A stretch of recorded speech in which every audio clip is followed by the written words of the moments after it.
Wanted, sweetheart. Wanted, sweetheart. Hello, ma'am. Po, good morning.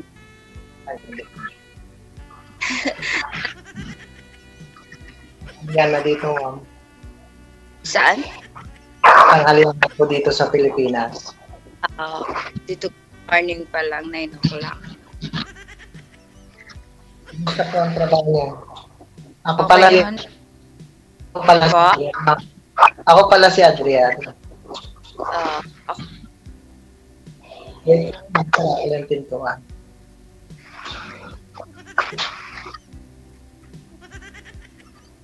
Ihi na naman siguro si Sir.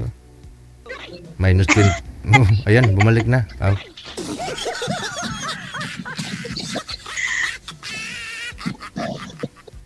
Hello po. Ako pala si Adrian, ma'am. okay, ako si Tubong Mindoro. Ay, Mindoro. Ako, si Adrian. Tubong daw yun. Ilocano. Ano naman po kayo? Nagtrabaho ako dito Saan po kayo work? sa office.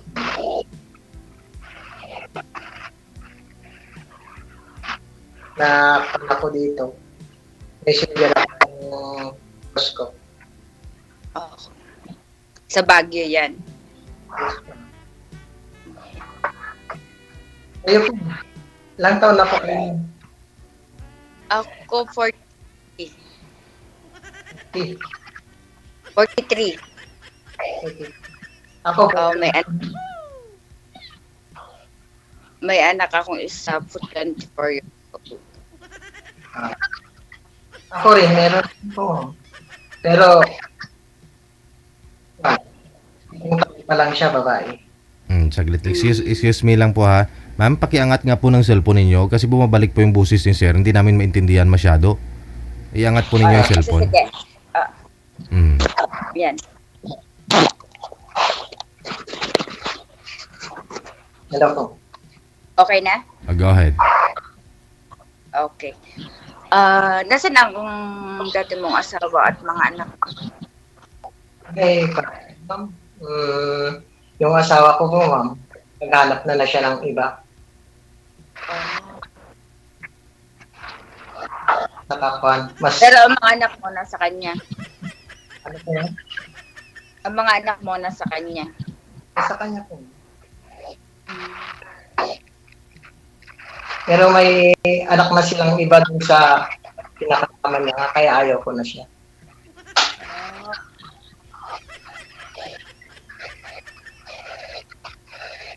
Hindi po, ma'am. May anak ako, isa 24 years old na sa akin. Nasaan na yung asawa niya? Ay, wala na. Wala na. Wala na. Ando sa kanyang, ewan ko nasa saan. Wala na.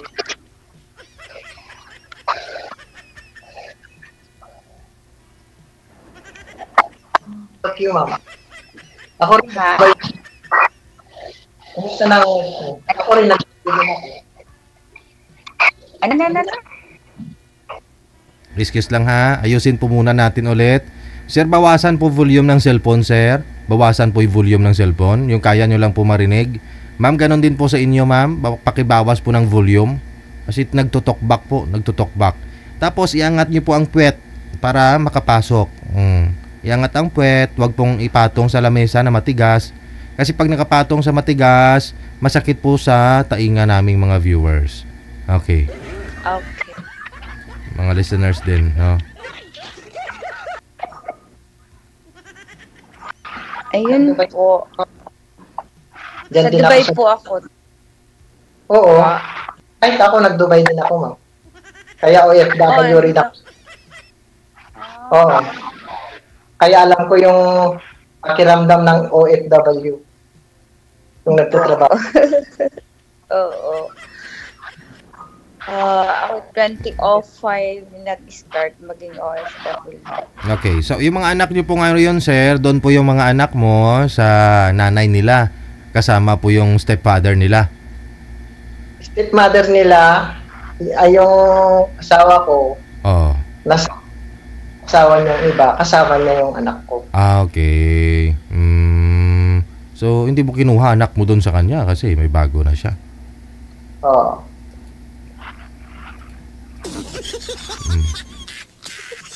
Ay bakit hindi mo kinuha kung may panibago naman siyang anak doon sa kinakasama niya? 10 taon na kami kasi wala kaming komunikasyon. Oh. Yung anak ko lang, ayaw niya rin. Kasi yung anak ko, ayaw niya rin kausap sa telepono. Ewan ko kung ano ang iniisip niya rin. Hindi niyo pinuntahan, sir? Hindi ako ganun, sir. Ay, Pag lumayas yung babae, alam niya bumalik. hindi, sir. Yung anak mo ba? Sabi mo, hindi mo kinakausap. Alang-alang sa anak mo, hindi mo pinuntahan. Oo, para alam mo yung status ng anak mo doon. Hindi ko naman alam kasi, sir, na kung saan sila lugar. Ayun lang. Paano mo nalamang may asawa na yung babae? Kung di mo alam. Kasi yung kapatid ko, Oh. sa Messenger, sa Facebook, na-add niya ako, tapos nakausap niya yung misis ko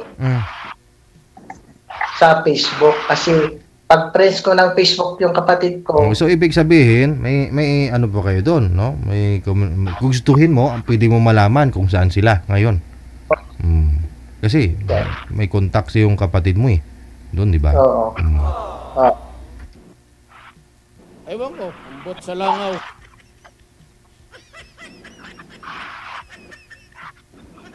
Kapo ba? Magtanong ka naman. At tawag dito ano naman pinagkakaabalahan mo sa ngayon? Ma'am, dito sa office, nasa insurance kami kasi ganitong walang client, walang pumupunta.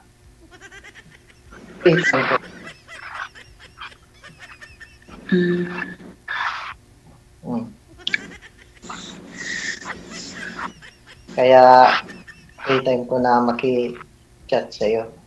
Come on, Okay. Come on. Ako dito, katulong ako dito sa bahay. Saan doon? Dito. Ma'am? Saan Barnard sa Ano? Saan Barnard? Jumeirah. Jumeirah. Jumeirah 3. Malapit lang pala. Malapit kami dun sa Burj Arab. Khalifa? Ay, Burj Khalifa. Malapit sa Burj Khalifa, saka doon sa Burj Arab, na para nasa likod lang namin yung Burj Arab. Ako naman noon, nasa Sharjah ako. United Arab. Oh, Nasa city kasi kami. hospital ako, nagtatrabaho doon. Tagalinis. Oh.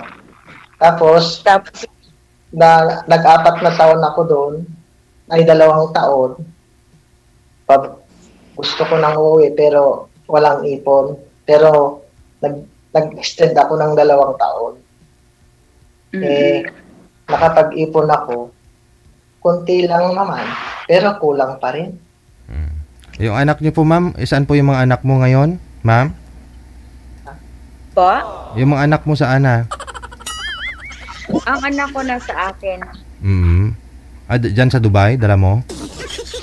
Hindi po, nasa parents ko. Okay. Nasa mother ko. Hindi naman kayo kasalang tatay nila.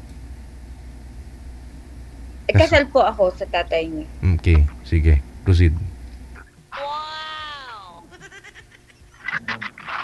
Saan kayo dito Pero sa...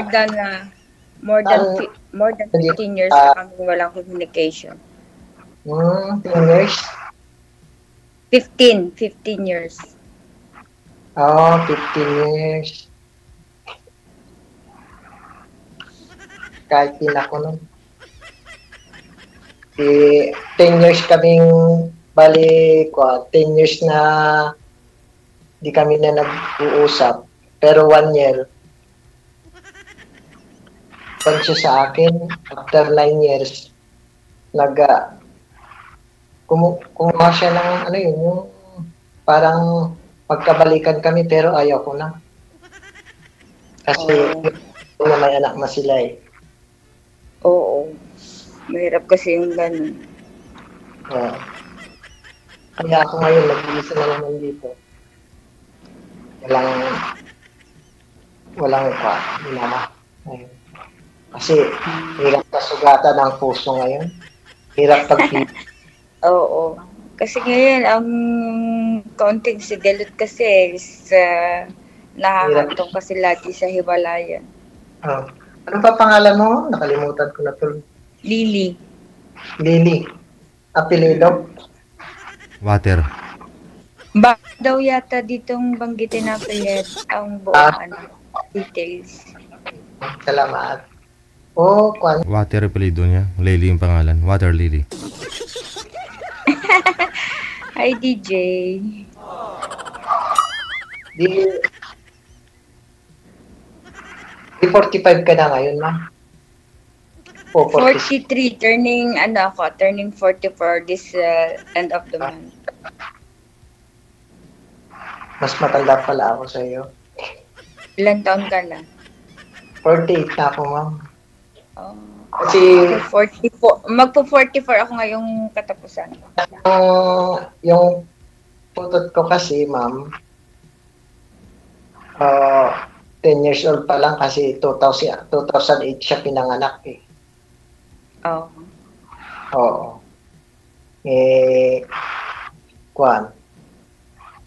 Bago ako kasi nag-abroad noon, dapat kasi hinanap mo yung asawa mo para lang sa anak mo, para may communication ka. Mahirap putulin yung communication para sa mga anak, di ba? Oo, naman ako sa bata, ma'am. Pero darating din yun, ma'am, kasi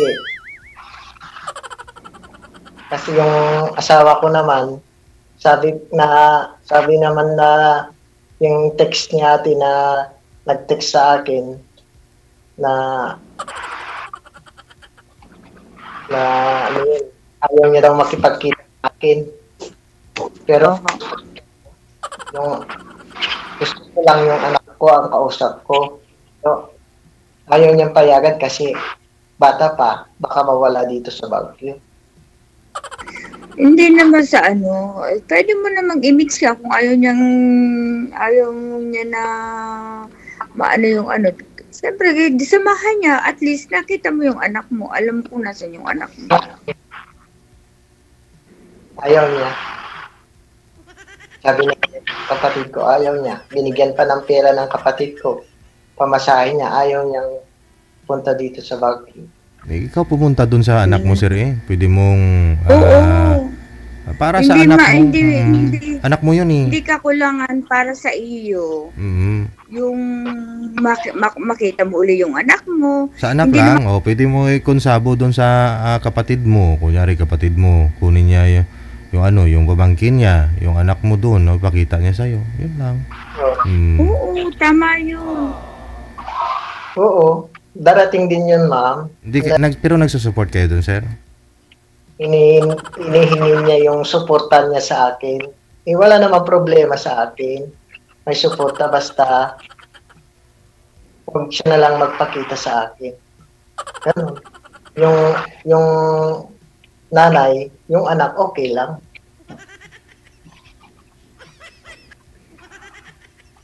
Ikaw, ma'am. Hindi, kasi para sa akin, ikaw DJ, para sa akin hindi naman ang hahabulin mo dun yung babae Ang hahabulin mo dun is yung anak mo. Kumbaga, yung communication bilang ama, kailangan ng present ng isang anak ang ama. Oo, tama yan. Present talaga, pero Hindi na, kumukuha ko lang ng panahon kasi ayaw nila Kaya ako. ng, ano, yung sustento, or Oo, something. nung dumating ako dito sa Pilipinas, sinusustentan ko naman. Ay, nung nandun ako sa Dubai, nakapag-asawa na siya.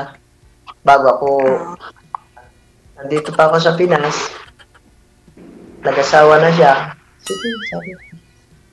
Kung saan ka masaya. Kaya, nung nandun ako sa Dubai, wala akong inisip yung anak ko lang, pero naawa rin ako sa anak ko. Kaya nga.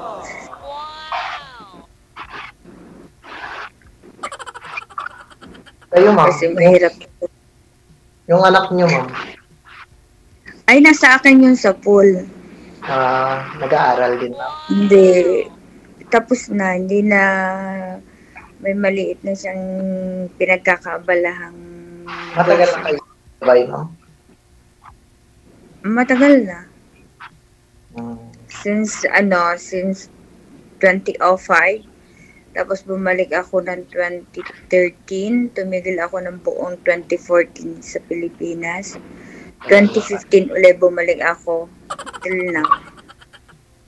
Ako naman noon, 2012 ako pumunta ng Dubai. Dumating ako ng 2017. Nabutan ako dito ng Pilipinas ng COVID. Ah. Kaya hindi na ako nakapunta. Gusto ko Kasi nag-medbit na rin dito yung mga hospitalization na na ward. COVID. Kaya sabi, ayoko naman kasi matambay sa trabaho eh. Gusto ko Oo, tama yun. pa rin. Tingnan mo kung wala akong trabaho ng Saturday, Sunday, nagpa-part-time ako dun sa kung saan-saan, kahit construction. Basta kakaya ko yung trabaho. Hindi ako. Oo, kasi marami naman kasi dito, marami mga ganong mga kabayan dito na ganun. Pag mga off, nagpa-part-time, Oo. nagaan sila, go-work sila somewhere. Kahit dito sa Pinas, Ganun. alam mo dito sa Pinas, hindi kasya yung, kahit binata ka, hindi kasya yung sahod mo dito. Kasi mahal na rin talaga ang bilihin yan. At saka Saturday, Sunday, wala kaming pasok at saka holiday. Kaya nagpa-part-time ako. Oo, part-time ako. Kaya, Kasi talaga mahirap talaga sa atin. mahirap, mahal na nang bibili. Mahal na bilihin lahat. Kahit naman dito ngayon dito sa Dubai, dati noon, pag nagpunta ka ng supermarket, ang 1,000 dirhams mo, isang puno na sa cart. Isang puno na sa cart yun, makakapagpaano ka na. Ay ngayon, punta ka ng supermarket, magdala ka ng 1,000, hindi pa yun na puno. Mas gusto ko pa. Mahal na ng bilihin kasi may tax na. Ay, may tax na, ma'am? Ang puno yan, bili kang puro chichirya. Mga 5 cart yan, puno. 1,000 mo. 2015 ko nagkaroon dito ng tax. 5% na dito ang tax. Sige. Connected na po kayo sa isa't isa. Ipagpatuloy po ninyo off-cam pag-uusap natin. Kasi natulog na yata viewers natin. No? Magsi-shoutout na po muna ako. No? I-off-cam ko na po kayo. Thank you. Thank you. Sige. Good luck. Nag-uusap sila tungkol sa mga karanasan at saka presents. No? Past at ngayon. Oras natin, 12.